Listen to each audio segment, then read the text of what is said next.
உறவுல இங்கே மீனை பாருங்க, சூப்பர் மீன் வந்திருக்கு இன்னைக்கு.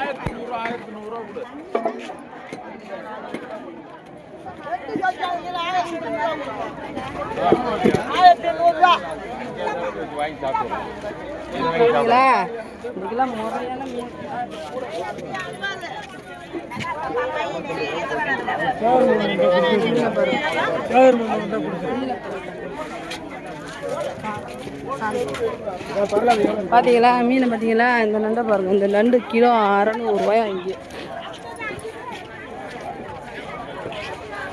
இதுதான் வந்து குளிரி மீன் சொல்லுவாங்க, உள்ளே இருக்காதுப்பா. இதுதான் மீன். இங்கே பாருங்க, எல்லாம் விலை ஹைலைட்டு இன்னைக்கு உள்ள விலையெல்லாம் ஒன்றும் வேலையே இல்லை. சூப்பர் மீன் கடல் கறி பார்த்தீங்களா? உள்ள மீன்லாம் பார்த்துருப்பீங்களா? எல்லாம் சிறப்பாக இருக்கும் மரம் மீன். இதெல்லாம் நாங்கள் எடுத்து வந்து விற்க முடியுமா சொல்லுங்கள்? கிலோவே 1000 ரூபா 1200 ஒரு கிலோ. ஒரு கிலோ மீன் வந்து எப்படி இருந்தாலும் 10 கிலோ ஒரு மீன் இருக்கும். அதெல்லாம் எடுத்து வந்து 4 பேர் சேர்ந்து ஷேர் பண்ணி வெட்டிப்பாங்க. இல்லைன்னா வெளிநாட்டில் எக்ஸ்போர்ட் பண்ணுவாங்க. மீன் பார்த்தீங்களா? எல்லா புகழும் இறைவனுக்கு.